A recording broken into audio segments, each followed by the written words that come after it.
In this session, we will focus on how you can assess your risk for compassion fatigue, and then we will walk through specific steps for creating a self-care plan.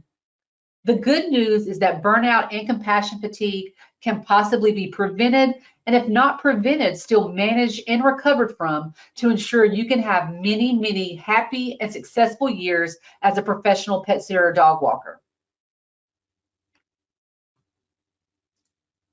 Before we go any further, I do want to note this disclaimer, as you see here on the screen. Many of the tips we will discuss today can help prevent burnout or compassion fatigue and help you work through that. But keep in mind, this presentation does not replace or provide advice from a healthcare or mental health care professional. So if you have symptoms that are not manageable, consult an expert. This session is the second session in a two-part series. So if you have not already, I encourage you to pause this recording and go back to watch the first session, Burnout and Compassion Fatigue in the Pet Sitting Industry. That session will provide you with a clear understanding of what both compassion fatigue and burnout are and how they differ. And you'll also be able to recognize the signs of burnout and compassion fatigue in yourself and others. And you'll want this foundation of information before you watch this session. Now in this session, I will walk you through two assessments that will help you assess your risk for compassion, stress, and fatigue.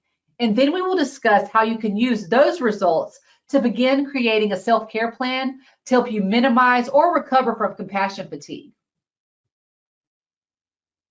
I shared this in the previous session, but in case you're cheating and you're watching this first, I do want to share just a bit of information about myself before we jump into the topic to give you a better idea of my background and why this topic is a real passion of mine. I've been in the pet sitting industry with Pet Sitters International since 2004. So 2024 marks 20 years that I've been fortunate enough to work with pet sitters. I started in the member services department at PSI, and I have been in a variety of roles over the past 2 decades, but most recently I have been PSI's president since 2020. In that time, I've been fortunate and just honored to meet and work with so many amazing pet sitting and dog walking business owners over the years. And during that time, I've also met so many wonderful pet care professionals who experienced burnout or compassion fatigue, and many ultimately, closed their businesses and left the industry. I remember several years ago when I first started hearing the topic of compassion fatigue discussed in our industry, that the conversation seemed so hopeless. And I thought there has got to be more to this. There's got to be something that we can do because I don't want to see passionate, caring, highly educated pet sitters and dog walkers leaving this industry, because the pets need you and the pet parents need you and the services that you provide. And I also want you to be able to continue to follow your passion. So I began researching this topic more, and that eventually led me to obtaining my certifications as a compassion fatigue educator and a compassion fatigue therapist in 2018. Then outside of PSI, I'm married with 3 children, 2 grandchildren, 3 dogs, 3 cats, so I stay busy.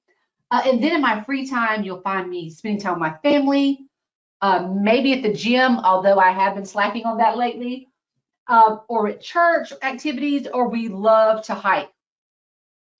And I mention all of these things because as we discuss compassion fatigue and burnout, you'll see how those elements, our personal relationships, our hobbies, and our activities really do come into play.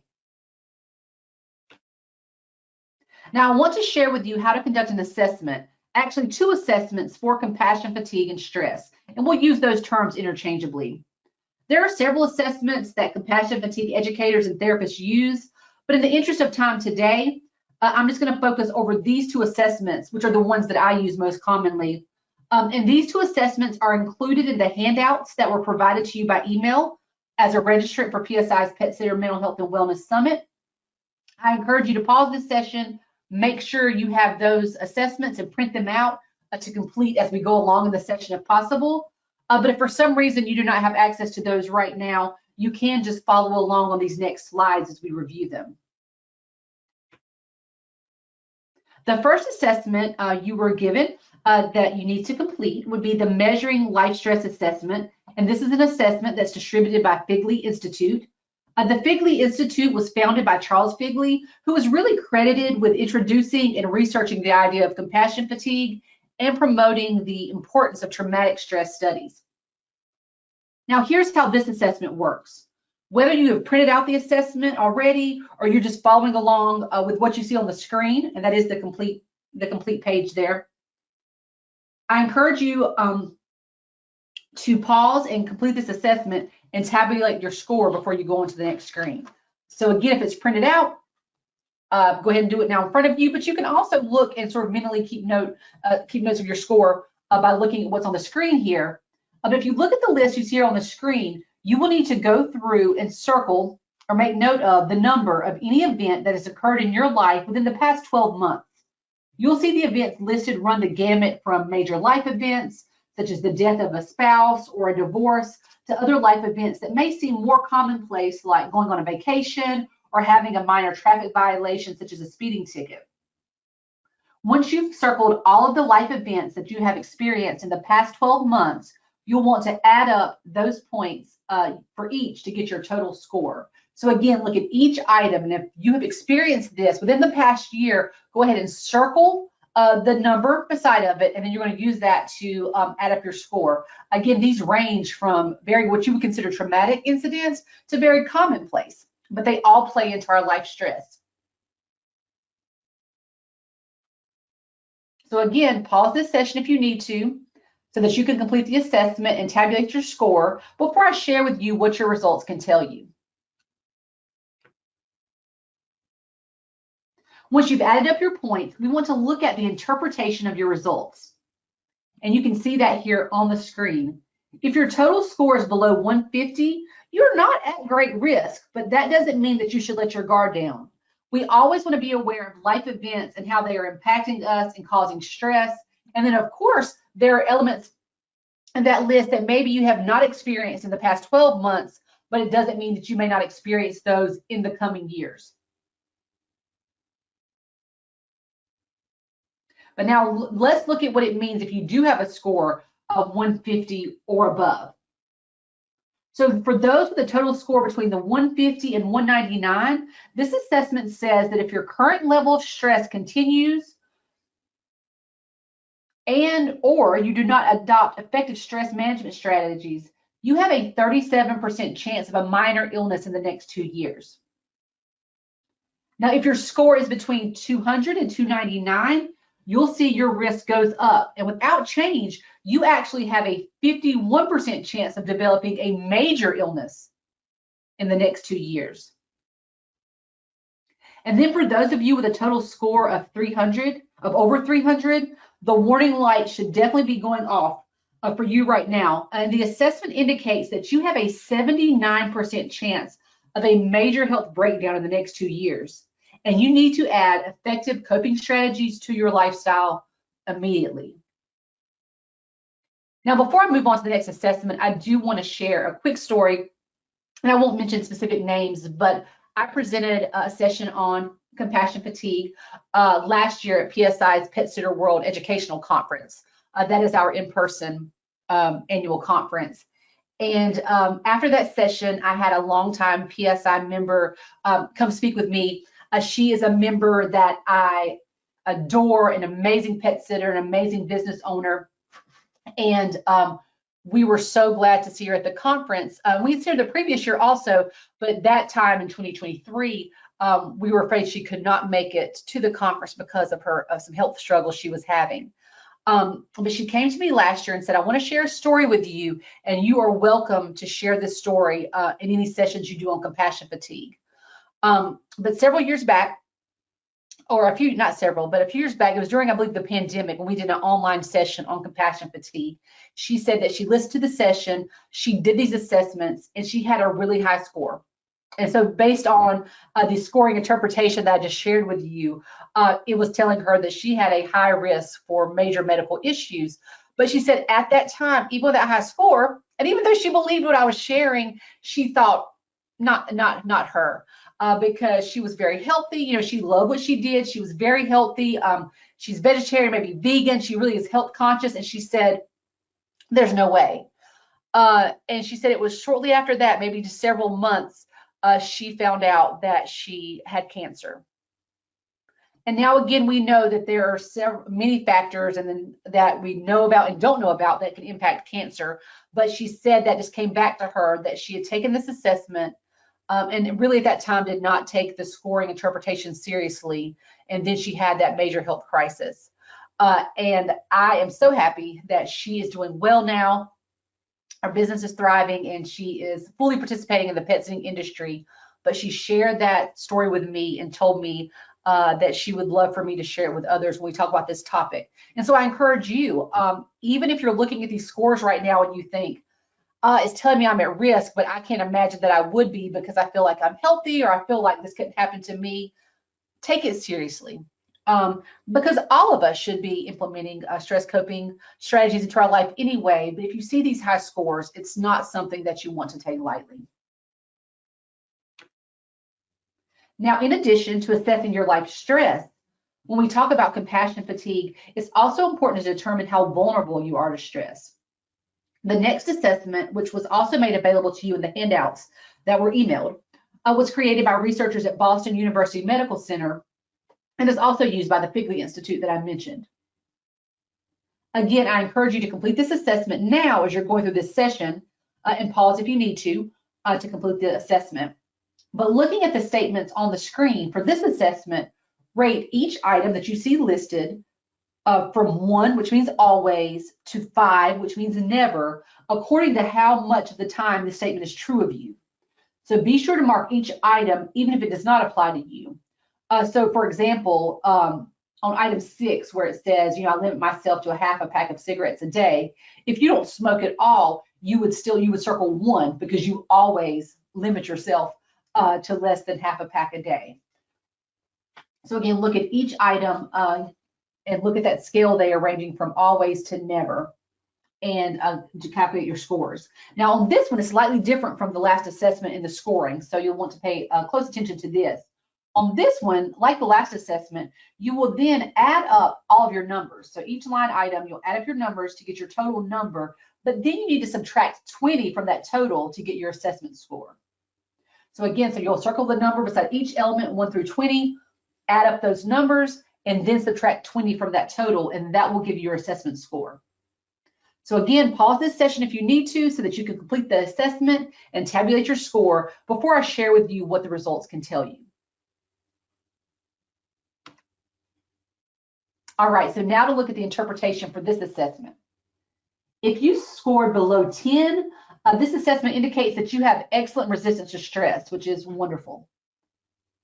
Now, a score over 30 indicates that you have some vulnerability to stress, and if your score is over 50, it indicates a serious vulnerability to stress. And knowing where you fall in this range is going to help you determine what your risk factors are to being vulnerable to that stress. And then we're also going to use this assessment in another way in just a moment. So I hope these 2 assessments have given you a better insight into the stressors that you have in your life that can impact your health and also your resistance or vulnerability to stress. If you recognize many of the signs and symptoms of compassion, stress, or fatigue that I mentioned in the previous session, in either your life or the life of your staff sitters, or if your assessment scores indicated there may be some reason for concern, I want you to listen up to the last sections of this session. But even if everything seems to be going okay, I still want you to pay close attention as we discuss how to minimize, mitigate, and recover from compassion fatigue. Because it's certainly possible that even if you're not experiencing it now, you or someone else you know will be impacted by compassion fatigue at some point.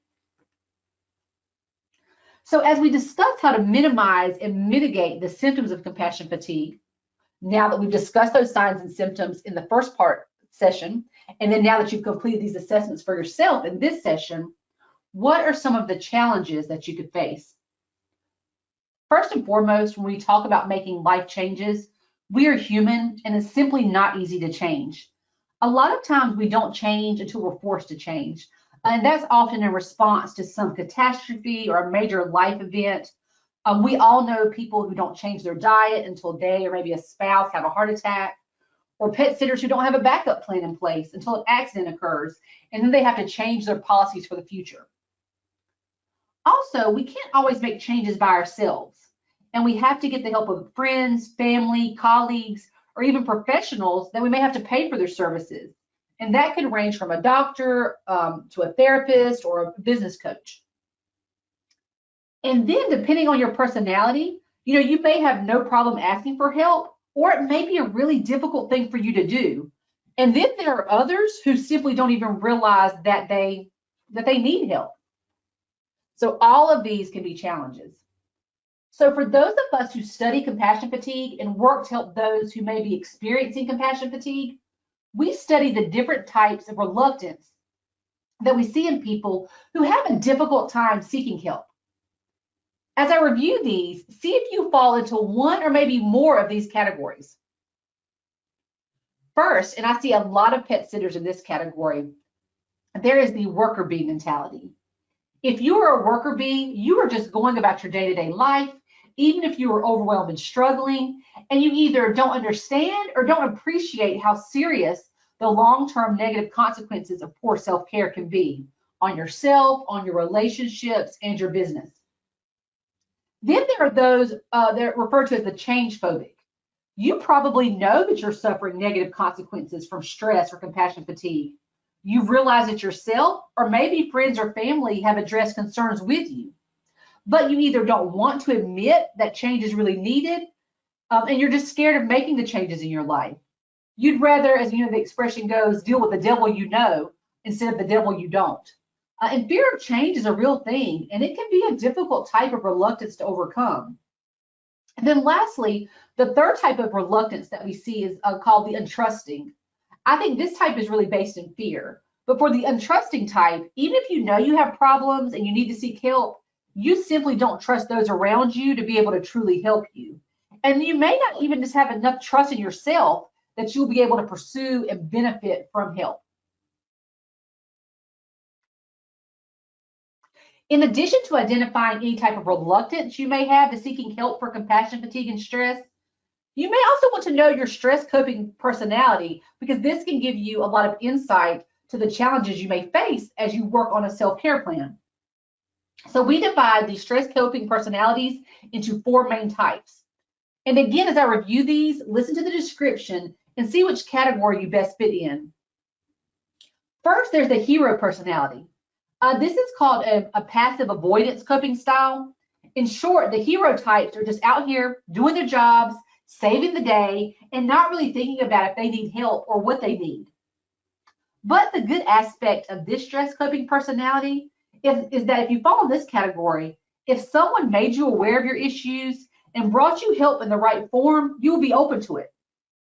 So my hope is that if any of you are a hero personality and you're watching this session, I hope it's being presented in a way that you see how compassion fatigue has possibly impacted you, and that you are open to some of the ideas that we're going to discuss in just a few moments. Next, there's the John Wayne personality type. If you're familiar with the Western shows and John Wayne, you can probably visualize him right now. Those who have the John Wayne personality type more actively avoid coping and offers to help. If you're a John Wayne type, you probably don't really understand what type of help you need, and you're okay with that because you deny that you need help to begin with. I bet many of you know John Wayne types. From the outside, it probably seems clear that they're overwhelmed or they're struggling and they need help. But if you ask them how they are doing, their reply is going to be fine. I'm fine. I remember one of my instructors joked that in the therapy world, that they say that when someone says they are fine, F-I-N-E, what they really mean is that they are fed up, insecure, neurotic, and emotionally unstable. So I always remember that when I hear someone say, oh no, I'm fine. And now the third stress coping personality type is the victim personality. Now, when I describe this, I want you to understand that I am not being judgmental at all. And I mean this in the most caring way. but I see this type of stress coping personality so much in the pet industry, and it is not healthy. So it's important that we point it out and are aware of it. Those with a victim personality adopt what we call a passive support-seeking coping style. These are the people who draw attention to themselves without directly asking for support. I'm sure each of you can think of examples of pet sitters and dog walkers that you know personally, or maybe you interact with them online, or maybe it's you. But these are the ones who constantly talk about the last time they've taken a day off from pet sitting, or who regularly complain about how clients don't appreciate them, or want to tell you how they, only got 3 hours of sleep each night because after pet sitting, paperwork, and volunteering at the local shelter, they don't get in bed until 2 a.m. and they wake up at 5 a.m. This personality type can be tricky, and I'd even say a little dangerous because it can become part of our identity. The people with that type of stress coping personality, it's almost like there's this mentality of, it's time to get ready for work, so let me grab poop bags, leashes, my keys, my cell phone, and then my self-pity, sorrow, weight of the world, and unbearable stress so I can get the day started. And we take this on as just who we are.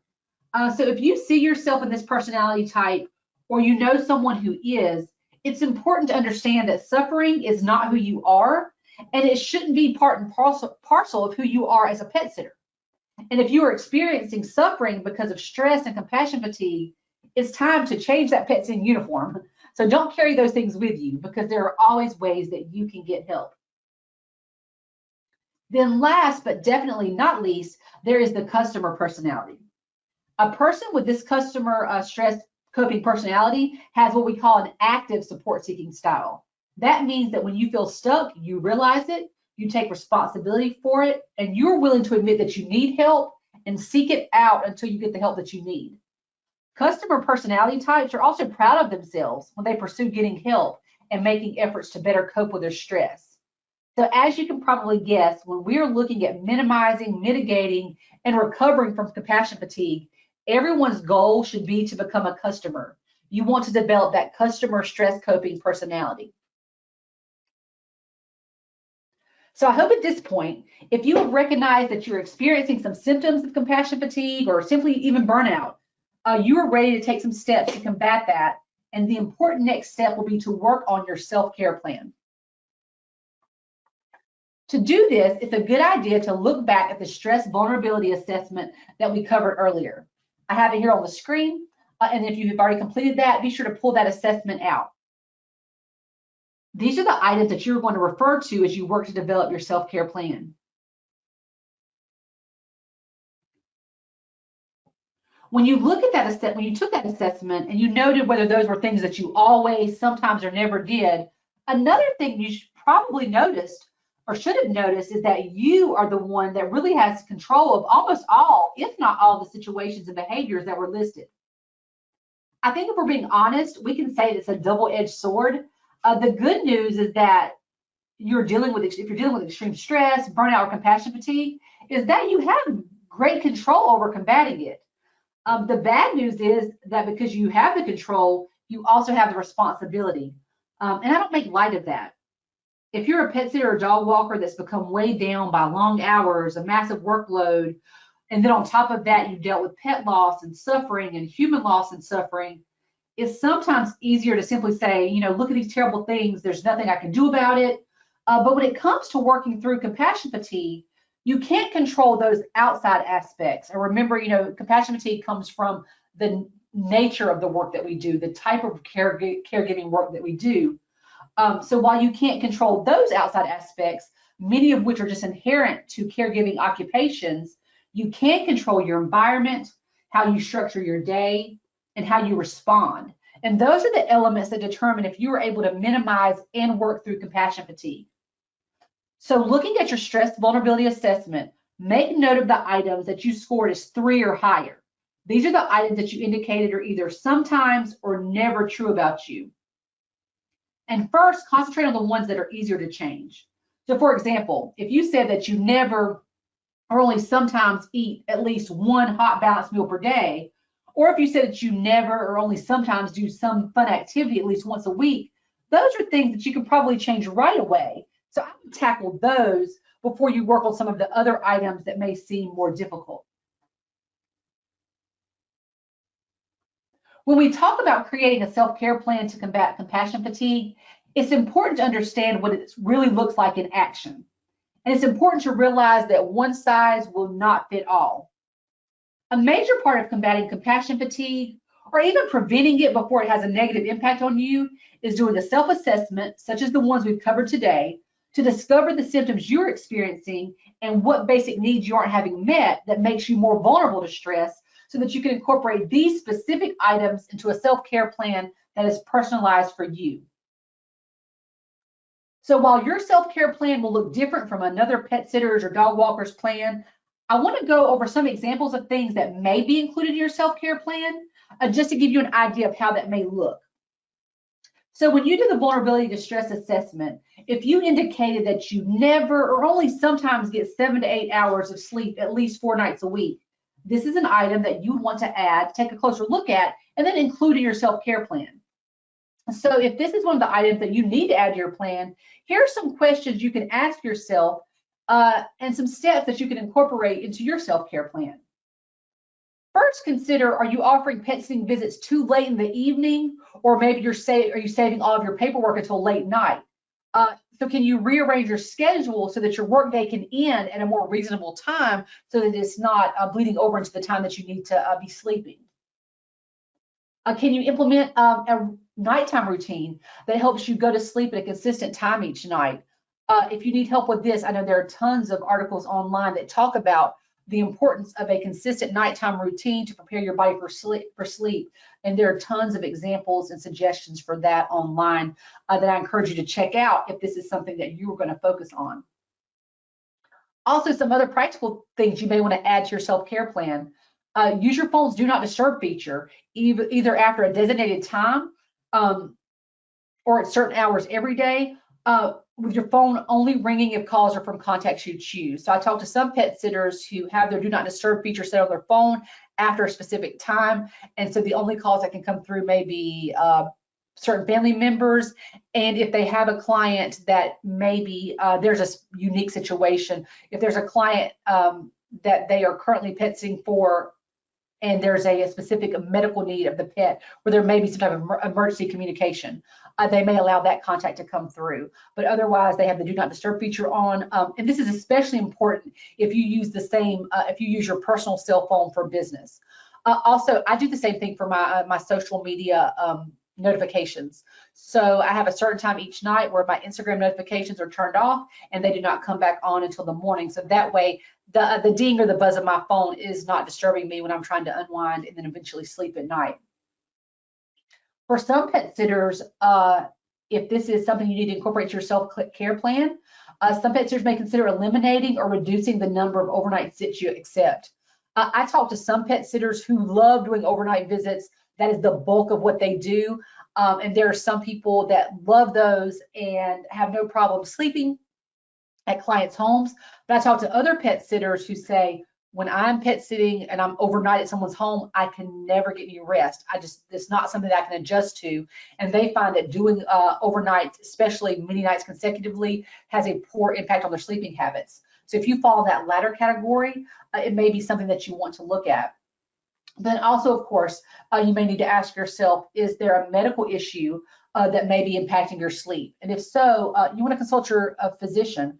I can tell you from personal experience, sleep has always been one of my biggest issues, ongoing for years. But more recently, in working with my doctor, I have found a medication that will help, and the improvement that it has had on my well-being already. I'm maybe not at 7 to 8 hours yet, but much higher than 1 to 2 hours, which was maybe my previous MO. So definitely consult with your physician to see if there's a medical issue and if there's any medical help they can provide, if this is something that will be in your self-care plan. Another item from the stress vulnerability assessment that I often hear pet sitters list as a concern is that they do not truly exercise at least twice a week. Now, if you walk dogs, this may not be as difficult to achieve, but even then, even if you do, it's important to have an exercise schedule outside of work where you're able to exercise and focus on yourself without having to focus on the dog that you're walking to really help with your stress management. So if this is an area that you need to add to your self-care plan, consider these ideas. A big, I won't say excuse, a big reason that I often hear from pet sitters who say, they're not exercising is that they're so busy. So, can your schedule be rearranged to allow time to work out before or after your pet sitting visits? Is there some tweaks you can make to your schedule that will allow you to carve out that time every day, or at least a few times a week? Does your local YMCA or another gym offer free or discounted community classes that you can take advantage of? Sometimes it's a matter of finding what works for you, what type of exercise is enjoyable for you. And so taking advantage of free classes to see what you like and don't like can be a great idea. And then is there someone maybe who's already working out on a regular basis that you can meet at the gym or at a hiking trail to be your accountability partner? Maybe if you network with other pet sitters in your area, how great would it be if you could plan meetups with another pet sitter to walk, a couple of times a week, or even just a few times a month to add that into your workout rotation, and you can get exercise and also be able to talk with a colleague. So that's a win-win. And here's one more example. If your self-assessment highlighted that the fact that you do not feel healthy, or maybe that you drink either alcoholic or caffeinated beverages in excess, those are definitely items that you want to address in your personalized self-care plan as well. So if these are issues you need to address, some ideas to implement or consider include, number one, schedule a physical exam with your doctor. That way they can assess any health issues or address any concerns. And I cannot emphasize this. You want to start with adding that doctor visit, that annual physical, to your schedule to rule out any medical issues that may be present, but to also have the support of your medical professional for any issues you are trying to address. Another issue under this category that I talk to pet sitters and dog walkers a lot about, because I hear this come up, is that they find themselves feeling sluggish or not their personal best, or maybe they've had negative health consequences because they're not able to eat healthy meals. They feel like they're always on the go. It's so easy to run through a drive-through. But so maybe you want to add to your self-care plan taking advantage of meal prepping. You create a weekly menu and then stock up on healthy snacks to ensure you're eating healthy, on the go. Of course, most of us are going to run through a drive-through from time to time, but we have these discussions in our Facebook group a lot of, how people saying, I use this cooler, it's been perfect. I keep this cooler in my car as I'm traveling to my visits to keep water and healthy snacks. So that's something you may want to consider for your self-care plan. Also, if these concerns are going to be ones that you address in your self-care plan, you want to increase your water intake and decrease your caffeinated drinks. For some reason, I went my whole adult life without drinking coffee, but over the pandemic, I became a coffee lover. So I don't like the suggestion myself, but I can tell you that if you are experiencing negative impacts of burnout or compassion fatigue, you do want to take a close look at your caffeine consumption.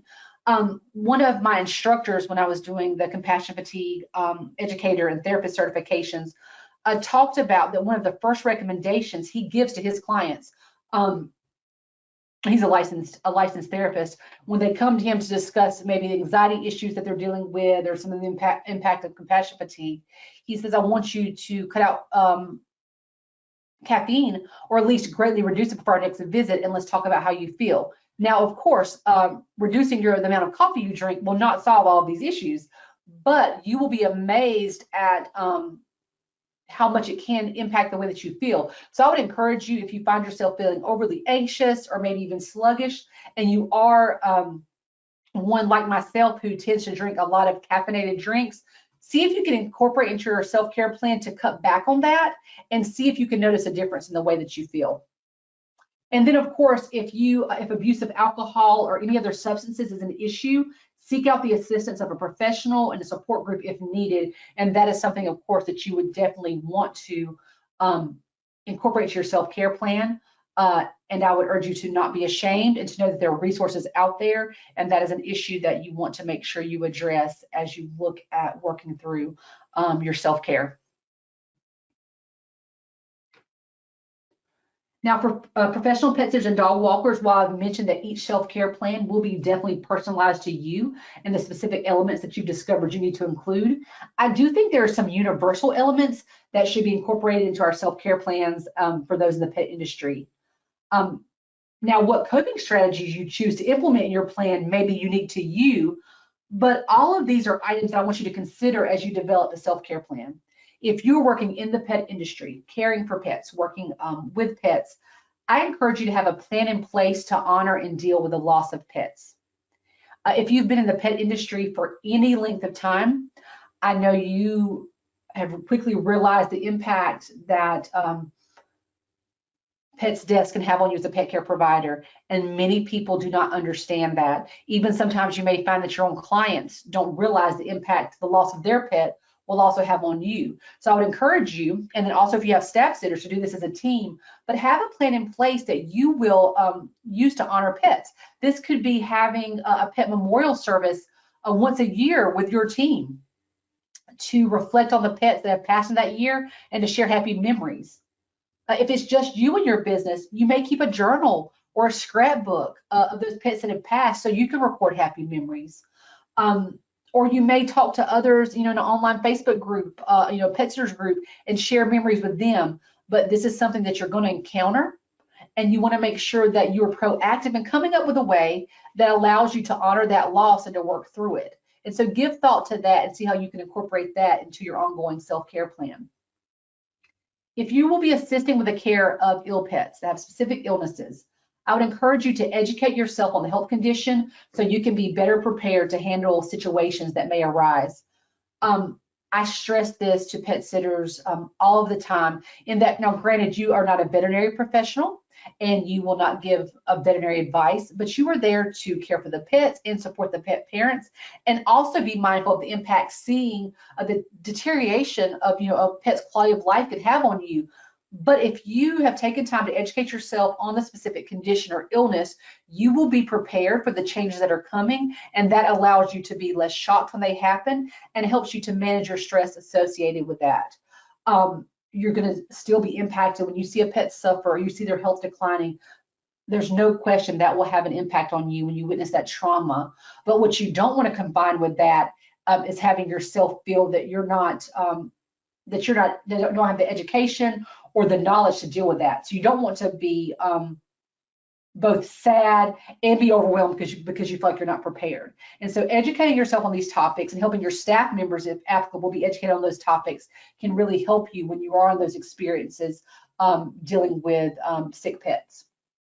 And then also an item that should be included in your self-care plan would be to set healthy boundaries with your clients. And this can be easier than said than done, I understand. But when we talk about healthy boundaries with clients, this can mean different things for different pet care providers, but it may include times you'll accept calls, limiting the time that you talk with them if they are home during the visit, limiting the topics you will discuss with them. But think about what healthy boundaries would look like for you with your clients, and be sure you have a plan to put those in place. Some other self-care plan elements to consider.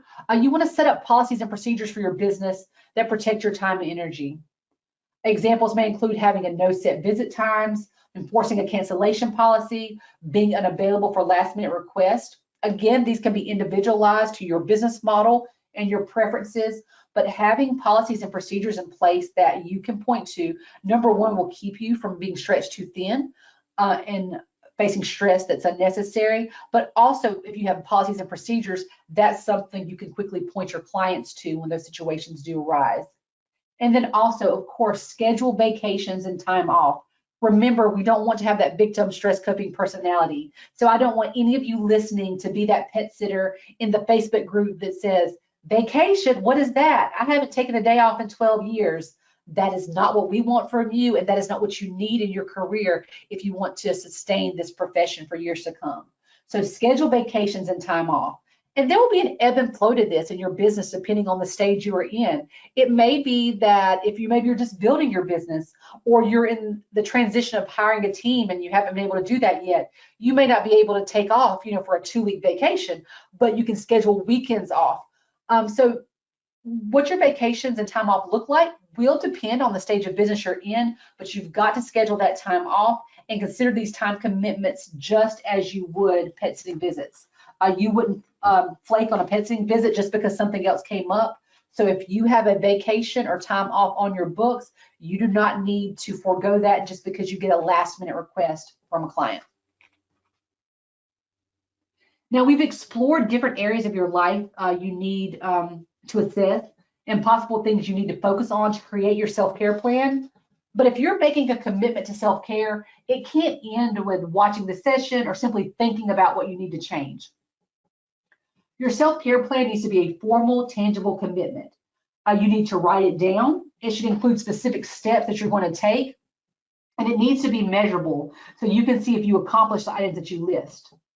Now, when I say that it needs to be public, I don't mean that you have to post this on Facebook. I don't judge you if you do. That's not my style. But you do need some type of accountability partner. So whether that's a spouse, a friend, a business partner, a fellow pet sitter, or if you're working with a counselor or therapist, you need someone who is aware of your plan and is there to support you and help keep you accountable. Your plan also needs goals with specific deadlines. So you can't simply say, I need to try to eat at least one hot, healthy meal per day.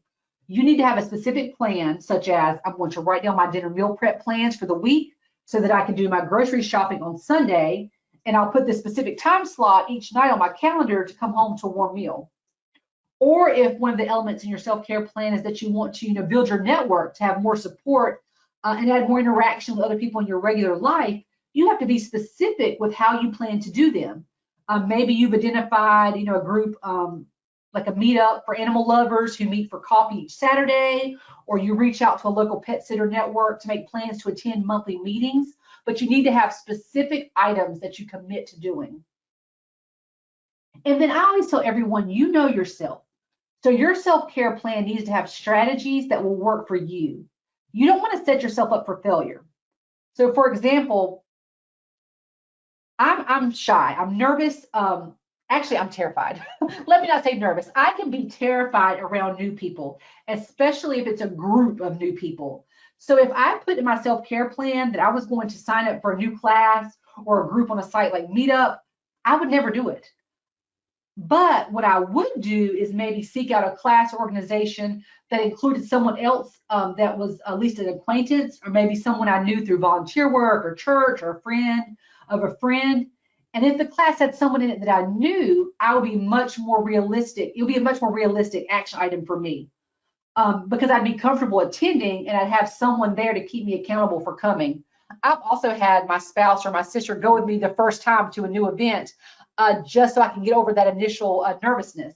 So you'll need to do what works for you, but make sure your strategies make sense for you and your personality and what you know you will stick to. We have covered a lot of information, and while you are able to go back and rewatch this session and the previous session in this two-part series, and I encourage you to do so, let's do a quick recap of what we've discussed both in this session and the previous session. So as we've discussed, compassion fatigue is the emotional and physical exhaustion that can affect helping professionals and caregivers over time. You'll also remember from the first session that it differs from burnout because burnout is associated with where you work and the specific working conditions, but compassion fatigue is associated with the nature of the work, the type of work that you do.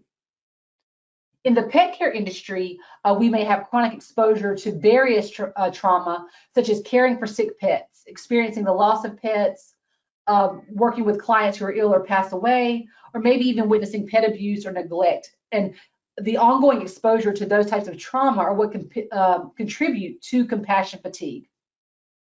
The symptoms of compassion fatigue may be cognitive, emotional, behavioral, interpersonal, physical, or spiritual, because again, it affects us holistically. But by using the assessments that we've shared in this session, you're able to measure stress and other factors. You can identify your risk and then use that specific information that's personalized to you to create a personalized self-care plan, which I encourage each of you to do.